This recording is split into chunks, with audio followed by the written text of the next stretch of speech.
Okay, guys, let's start. Hello, this is Zaher. I will be your instructor for this course. Today is our orientation session. In this session, I'm gonna explain for you our plan. الخطة بتاعتنا بتاعت الكورس هنمشي ازاي. كمان حاجة إن الكورس بتاعنا is a little bit different from other courses. مختلف شوية عن الكورسات التانية. First of all, الكورس بتاعنا is divided into two parts or into two courses. هو ده المختلف شوية and this is the secret between our يعني behind our sexes. ده اللي بيخلي ناس كتير الحمد لله تجيب سكورز عالية، هو إن إحنا قاسمين الكورس بتاعنا ل two courses. First of all, the first part is the basic part. ده بيكون فيه كل الأساسيات اللي انتم محتاجينها في الايلتس. لان في fatal mistake ناس كتيره بيعملوها، انه فاكر انه عشان يدخل الايلتس هو مش محتاج ان هو يذاكر grammar، مش محتاج tenses، مش محتاج، لا. You have to study the grammar from A to Z. You have to know the uses of each tense. لازم تكون عارف استخدام كل tense بالظبط. يعني for example أنا إمتى بستخدم present simple. A lot of people كانوا فاكرين إنه present simple بستخدمه عشان أعبر عن حاجة بتحصل دلوقتي أو حاجة بتحصل في الحاضر. ناس كتيرة جدا ما كانتش تعرف إن ال present simple أنا بستخدمه عشان أعبر عن facts, scientific facts or habits، ملوش علاقة بإن حاجة بتحصل دلوقتي. أوكي. كمان هناخد ال tenses from A to Z. كل ال tenses اللي ممكن تتخيلوها. يعني هناخد present simple، present continuous، present perfect، present perfect progressive. هناخد past simple، past continuous، past progressive and past perfect progressive. كل ده احنا هناخده. And also we will make a comparison. هنعمل مقارنة between ال tenses عشان أكون عارفة استخداماتهم. Also for example ناس كتيرة جدا ما كانتش تعرف إنه ال present perfect شبه ال past simple جدا، مع إن ده present وده past، بس في اختلاف صغنن في الاستخدام. For example هو ال frequency adverbs. يعني إيه frequency adverbs؟ يعني إن أنا باجي أقول مثلا I have bought a car this week. Also I can say I bought a car last Monday. والاثنين نفس المعنى، واقدر استخدم ده واقدر استخدم ده، بس طبعا في اختلاف في الاستخدام. ان انا عشان استخدم for example present perfect I have to use time period unfinished or unfinished time period. يعني انا استخدمت both tenses for just one sentence والاثنين بي equal the same meaning، نفس المعنى. بس الاختلاف ان انا في ال present perfect guys I cannot use any time period, any finished time period. يعني انا ما ينفعش اجي، لان دي a fatal mistake also بلاقي ناس كتيره جدا بتغلط فيها. انه في ناس كتيره لما بيجوا يستخدموا ال present perfect يقول لك مثلا I have bought a car last week or last Monday or last اي حاجه or yesterday. First of all ما ينفعش ان انا استخدم present perfect مع اي حاجه فيها last. اي حاجه finished time period يعني فتره زمنيه منتهيه، خلاص انتهت وخلصت، انا ما اقدرش ان انا استخدم فيها present perfect. In this condition you have to use the past simple. في الحاله دي بنستخدم الماضي البسيط، ما اقدرش استخدم present perfect. even حتى لو الحدث كان حصل في الباست وانتهى. اوكي انا اشتريت العربيه دي في الماضي، بس انا لو حابه استخدمها في البريزنت بيرفكت انا ما ينفعش اقول ان ده حصل في الماضي. اديني اي unfinished time period. اديني مثلا قول لي this week طالما الاسبوع ما خلصش، قول لي this morning طالما الساعه ما جاتش 12 الظهر، فتره النهار ما خلصتش، قول لي today طالما الساعه ما جاتش 12 بالليل، قول لي this month طالما الشهر ما خلصش، قول لي this year طالما السنه ما خلصتش. ده استخدامات البريزنت بيرفكت. يبقى انا present perfect لان دي زي ما قلت لكم من الفاتشر mistakes. بلاقي ناس كاتبين حاجات or for the speaking part بيتكلموا بال present perfect و already هو مستخدم time period finished، خلاص هي خلصت، فدي غلط تماما. حاجه تانية ال past simple. بلاقي ناس كتير قوي بتستخدم past simple، احنا ما بنستخدموش غير في finished or completed actions في ال past. احداث بدات وانتهت في الماضي. أنا مش هقدر أرجعها تاني، خلصت خلاص. For example, I watched television yesterday. I played football yesterday. I played volleyball yesterday. في الحالة دي أنا تمام بستخدم past simple. كمان في حاجة تانية بتلخبط الناس جدا جدا جدا، وهي ال past perfect. وبلاقي ناس كتيرة جدا هم حابين يستخدموا complex tenses عشان يكون في variety of tenses، لأن ده طبعا من الكرايتيريا الاسسمنت كرايتيريا ان انت تكون اللغة بتاعتك flexible جدا، قادر تتحكم فيها وتستخدم tenses مختلفة. اوكي، فما بيبقوش عارفين امتى يستخدموا past perfect. فالpast perfect اليوزرز بتاعته سهله جدا جدا جدا. طبعا الكلام ده ان شاء الله في الكورس هنشرحه in details، but just this hints كده صغننه.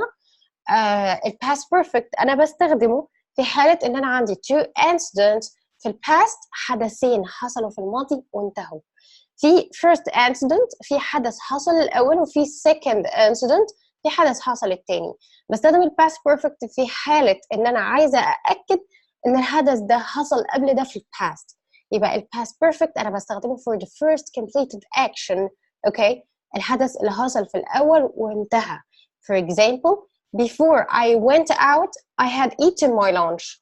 يبقى أنا كده بأكد إن أنا I had eaten my lunch before I went out. يبقى أنا أكلت قبل ما أخرج. في الحالة دي أنا بستخدم past perfect. اوكي، لكن ما ينفعش ابدا تماما ان انا الاقي sentence مكتوبه ما فيهاش two incidents وفيها just one incident and just one incident ده في ال past perfect. This is a fatal mistake also. ده ما ينفعش تماما. عايزه استخدم past perfect so I have to incident، فهبدا احدد which one بدات which one انتهت الاول. في الحاله دي بتكون في الايه، في ال present في ال past perfect خلاص، والتانية الحدث التاني بيكون في ال past simple. يبقى احنا first of all أول حاجة هناخدها الجرامر، هناخد كل ال tenses from A to Z، هنعمل ما بينهم comparisons عشان أكون قادرة أكونترول الجرامر بتاعي وأبقى عارفة أنا بكتب إيه وعارفة أنا بكتب صح ولا لأ. ده number one. number two، تاني حاجة بندخل عليها بعد ما نخلص الجرامر هي ال top 10 IELTS grammar mistakes and how to avoid them. أكتر 10 أخطاء بنغلط فيهم في الجرامر وإزاي إن أنا أبعد عنهم خالص أو ما أغلطهمش تماما. أول حاجة من الحاجات دي هي استخدام الارتكلز. طيب الارتكلز إحنا عندنا حاجات كتيرة، عندنا defining articles، عندنا non-defining articles. يعني for example the و a و an، طبعا كل واحد فيهم ليه استخدام. اوكي، دي number one هنعرفها. for example لما بيكون حاجة there is only one in the world like the internet. اوكي، الانترنت just only one in the whole world. في الحالة دي أنا لازم وأنا بكتب في الأسئلة بتاعي أو في السبيكينج بتاعي أنا لازم بقول the internet. اوكي، ما ينفعش خالص إن أنا أكتب internet من غير the. this is mistake، دي غلطة ما ينفعش إنها تحصل. أي حاجة في منها just only one in the whole world، حاجة واحدة منها في العالم كله، أنا لازم أستخدم قبلها that. ده number one. طبعا في استخدامات كتيرة للارticles هنعرفها in details. number two هو countable and uncountable nouns، وده بيعمل مشكلة كبيرة في حاجة تانية اسمها subject verb agreement. اوكي، ودي من اكتر الاخطاء حرفيا اللي بنشوفها في الرايتنج or في السبيكينج بارت. first of all اول حاجه الكاونتبل uncountable في اسماء بتعد واسماء لا تعد. so ال uncountable nouns الاسماء التي لا تعد all the time are singular، يعني بعملهم طول الوقت معامله المفرد. ما ينفعش ان انا يكون عندي uncountable word وبعمله معامله البلورال، فبيعمل مشكله في subject verb agreement، فكده بيتحسبوا two mistakes. انا عندي مشكله في subject verb agreement ان انت مش قادر تعمل agreement ما بين السبجكت بتاعك والverb، لان السبجكت uncountable so بيequal ان هو singular، وانت بتروح بعد كده بتستخدم اوكي plural verb. for example the word advice يعني نصيحه، وناس كتيره جدا اوكي I will write on the board. ناس كتيره جدا ما تعرفش ان the word advice is uncountable، يعني بتتكتب كده advice without s. مفيش حاجة اسمها advices خالص تماما. I will give you some advice. اوكي ده كده صح. مفيش حاجة اسمها advices. Advice is uncountable noun. So أنا بقول some advices is، ما بقولش are. ما بقولش are خالص. ال uncountable بيعاملوا معاملة السنجلر، ما بقولش are. The first of all.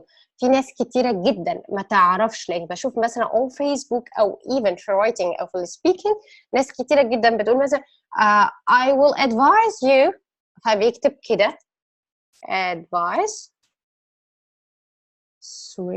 advice بالسي. اوكي ودي طبعا a fatal mistake، لأن advice بالسي دي noun اسم، it's not a verb. طيب الverb ايه؟ الverb اسمه advise بالاس، تبقى I will advise you كذا بلا بلا بلا، أو I will advise you on diet مثلا and so on. لكن advice بالسي this is a noun not a verb خالص، دي noun مش verb، فأنا ما أقدرش أتعامل معاها إن هي اللي هو I will advise you بالسي. this one is wrong، صح اللي هي بالاس. طيب some advice يعني بعض النصائح، فدي هتكون بالسي تمام لأن دي noun. also ناس كتيرة برضو ما تعرفش إنه كلمة advice زي ما قلنا uncountable، فبيكتبوا advices ودي غلط، ويبدأوا يعملوها معاملة البلورال، فبيحصل مشكلة في subject verb agreement أو noun verb agreement. also ناس كتيرة ما تعرفش إنه information literature entertainment، الحاجات دي كلها food، الحاجات دي كلها uncountable، ما بتتجمعش، ما فيهاش اس في الآخر، وبتتعامل معاملة السينجلر. والwords أو uncountable nouns أنا ما بستخدمش معاهم articles يا شباب. يعني أنا ما ينفعش أقول an advice مش عارفة إيه مش عارفة إيه ما فيش الكلام ده، ما فيش articles خالص، لا إيه ولا أن مع uncountable nouns. ممكن أستخدم معاهم much، ممكن أستخدم معاهم some، ممكن أستخدم any، بس أنا مش هستخدم any kind of articles معاهم خالص خالص خالص. دي بالنسبة للبورت بتاع الكاونتبل uncountable. طبعا في حاجات كتيرة هنعرفها إن شاء الله قدام.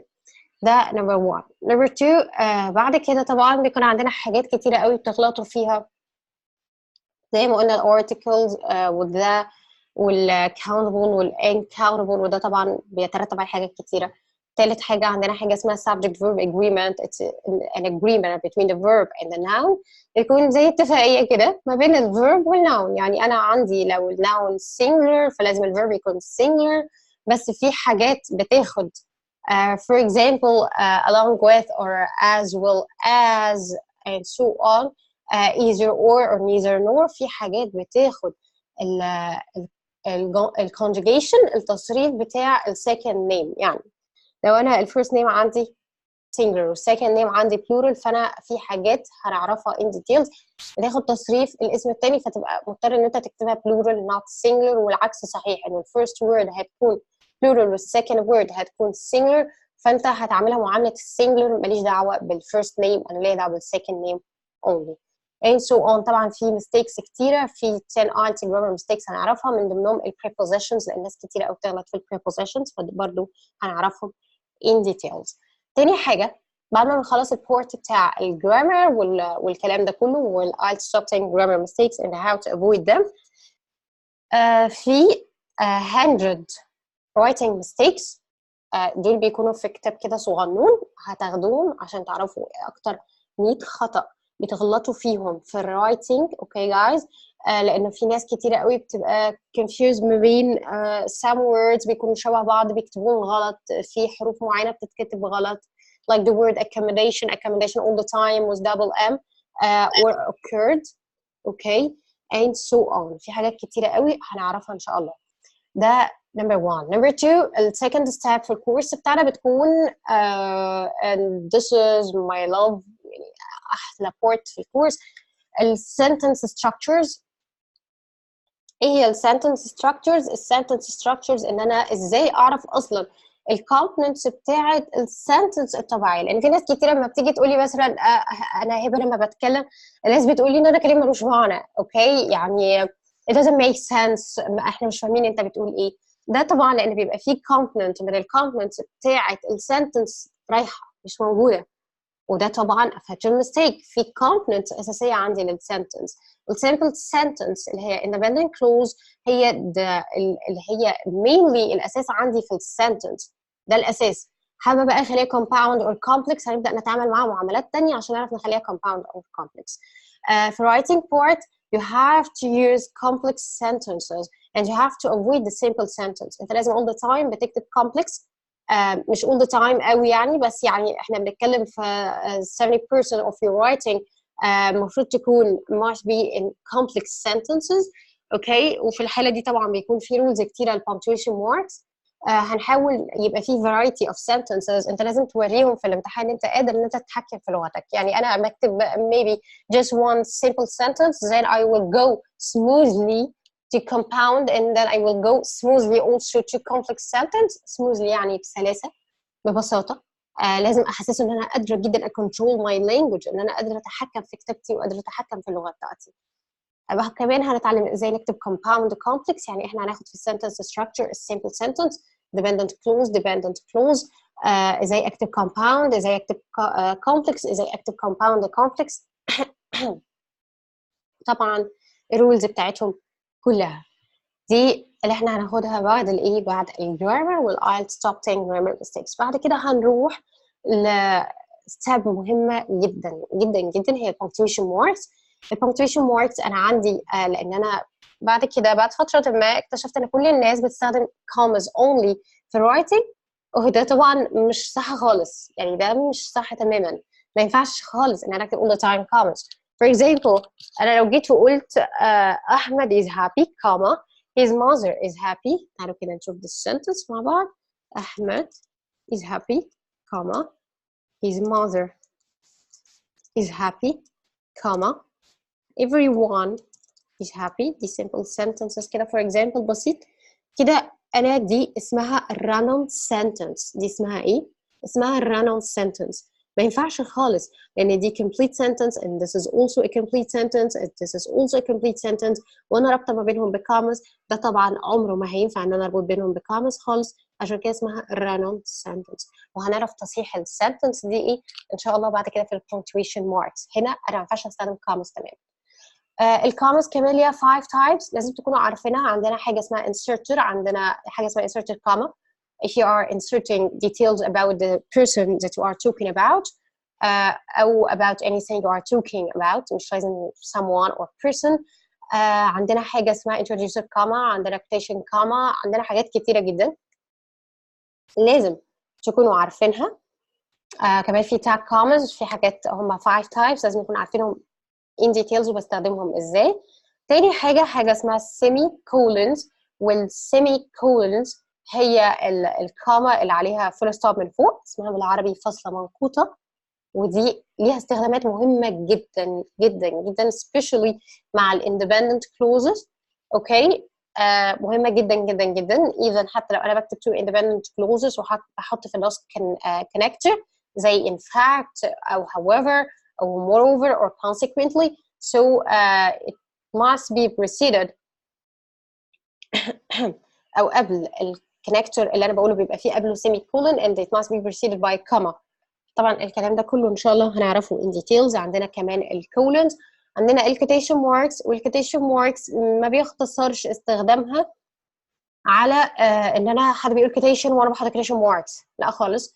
في الامتحان في writing you have to mention some evidences for your writing. لازم اثبت الكلام اللي انا بقوله بحاجات like play, novel, book زي مسرحيه، روايه او كتاب. for A1 بقى يكون اسم writer. هنعرف برضه هنتعامل مع الكلام ده ازاي. في الحاله دي انا اسامي البوكس والنوفلز والبلايز لازم تكون underlined، لازم احط تحتها خط. لازم لازم لازم. اسامي النيوزبيبرز، الماجازينز، موفي، سونج لازم بتكون between two inverted commas اللي هم الكوتيشن ماركس. في حاله انا بذكر اسم سونج، اسم فيلم كايفيدنس، اسم newspaper لو انا حابه ادي story مثلا for example as New York Times reported, so you have to put the New York Times between two inverted commas. دي حاجه. and so on. طبعا في رولز كتيرة هنعرفها مع بعض. ده بالنسبة للبارت بتاع البونكتويشن ماركس. تالت حاجة هتاخدوها بعد رابع حاجة سوري، لأن خدنا grammar sentence structures punctuation marks. رابع حاجة في البارت ده بتاع البيزكس أو الأساسيات هي الفورمال رولز اوف رايتنج. طيب ايه هي الفورمال رولز اوف رايتنج؟ الفورمال رولز اوف رايتنج هما 9 رولز لازم تكونوا عارفينهم قبل ما تبداوا اي حاجه في رايتنج. for example واحده منهم انه no contractions are needed in writing تماما خالص. انت ما ينفعش تستخدم any kinds of contractions. يعني ايه contractions يعني اختصارات.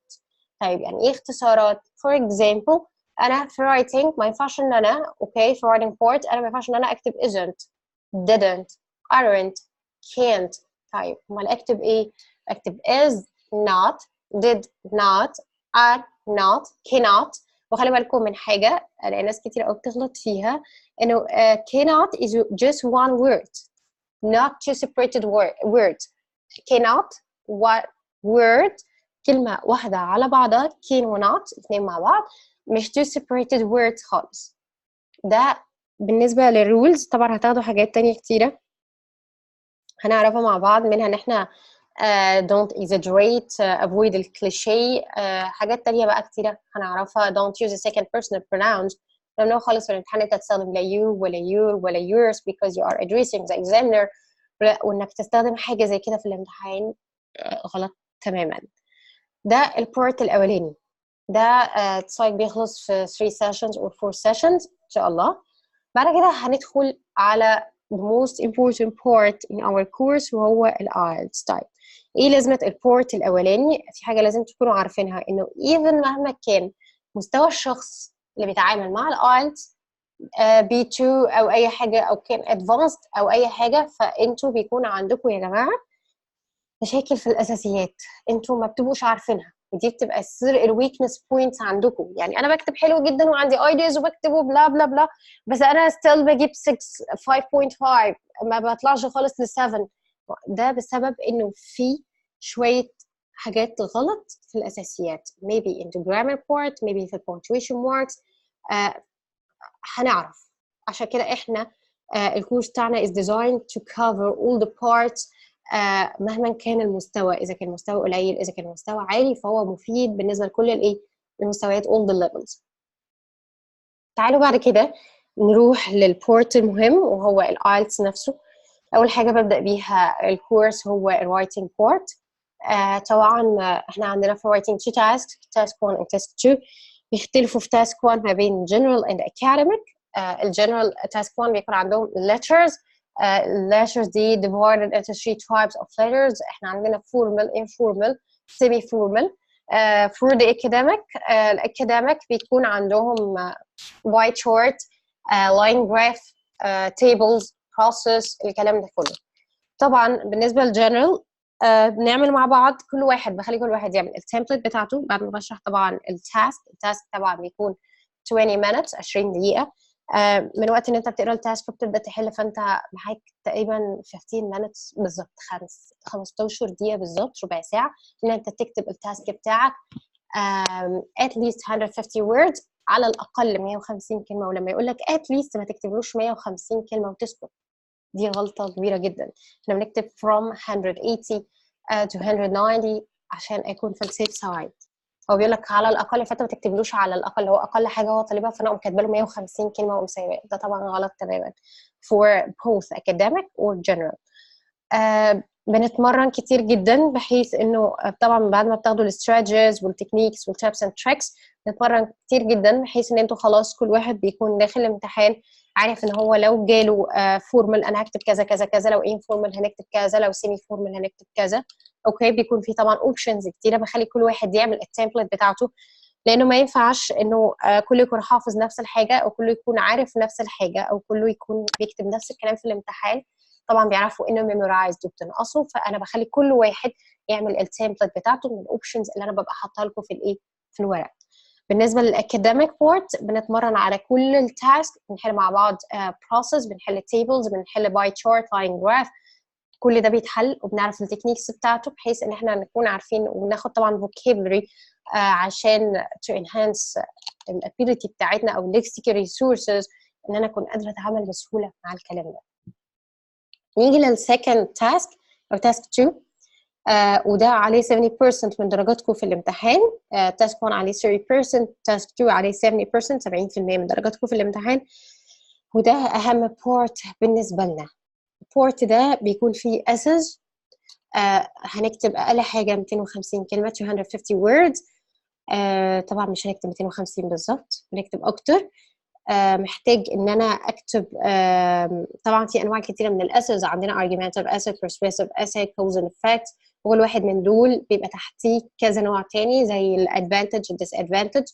advantage outweigh disadvantage, advantage and disadvantage and mention your opinion.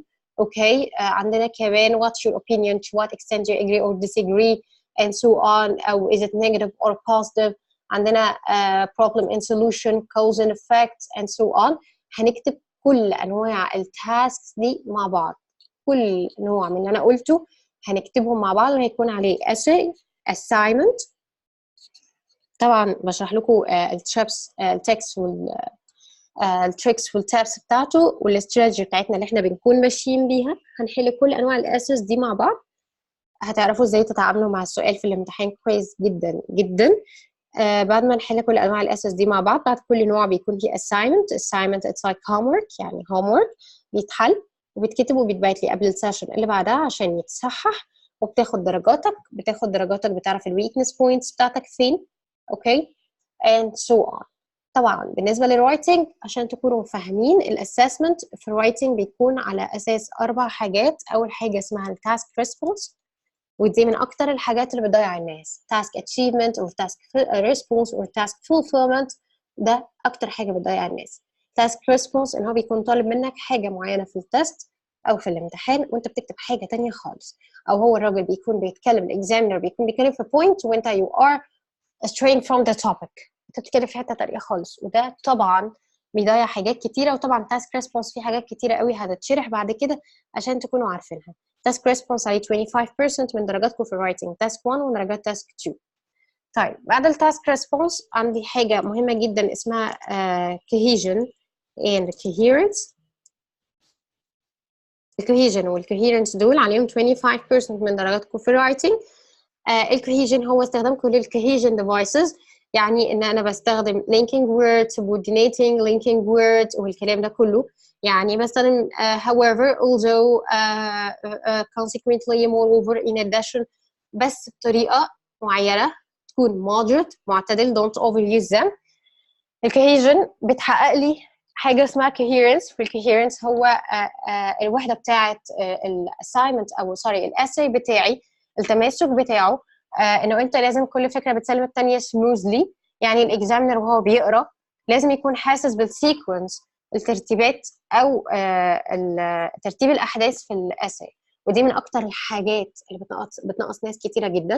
ان انا لما اجي اقرا الاساي بلاقي انه انتوا كاتبين فكره في الشمال، فكره في اليمين. تاسك 1 بودي 1 في كلام، وبودي 2 في حاجه تانية خالص and so on. ده طبعا غلط تماما. لازم كلام يكون مرتب، كل فكره بتسلم الثانيه عشان الاكزامينر يكون بالنسبه له الوضع سهل جدا وهو بيقرا. دايما تحط في دماغك انه الاكزامينر has no idea خالص او has no knowledge about what you are talking. هو ما عندوش فكره انت بتتكلم عن ايه. فانت all the time لازم تحط في دماغك ان انت بتشرح له from A to Z الموضوع اللي انت بتكتب فيه. لازم الاكزامينر يكون فاهم بسهوله، يعني ما يبذلش مجهود في فهم الكلام. واللي بيحقق لي ده طبعا الكوهيجن، لان الكوهيجن مهم جدا. ان انا استخدم linking words عشان تحقق لي السيكونس بتاعي، عشان كل فكره تسلم التانية بسهوله. اوكي and so on. من ضمن الحاجات برضو اللي ليها علاقه بالcoherence هو البودي باراجراف بتاعتي. first of all البودي باراجراف فيه حاجه فاجر ميستيك كله بيعملها. يبقى في حاجه اسمها topic sentence في اول كل بودي. التوبيك sentence دي لازم يكون فيها اوكي المين ايديا بتاعت البودي يا شباب. يعني الاكزامينر هو بيصحح في اول كل بودي، لما يقرا التوبيك sentence لازم يعرف باقي البودي كله هيتكلم عن ايه. ما ينفعش خالص انا بشوف ناس كاتبه topic sentence في حاجه وبعد كده بينزل يدي افكار مختلفه تماما عن اللي قاله في التوبيك sentence، فده طبعا بيخليكم تجيبوا 5.5 or 6 maximum، انه مفيش coherence. يعني التوبيك sentence بتاعتك لازم to include the main idea of the body. فلما الاكزامنر يجي يصحح هو خلاص already فهم انه قرا التوبيك sentence، so باقي البادي كله هيتكلم عن ال two ideas او ال two reasons او ال two causes او ال two effects اللي انت ذكرتهم في التوبيك sentence. وده طبعا ما بيحصلش لان انتوا بتكتبوا حاجه في التوبيك sentence وبعد كده بتنزلوا تكتبوا حاجه ثانيه، وده هنتعلم نعمله ازاي مع بعض طبعا in details خطوه خطوه.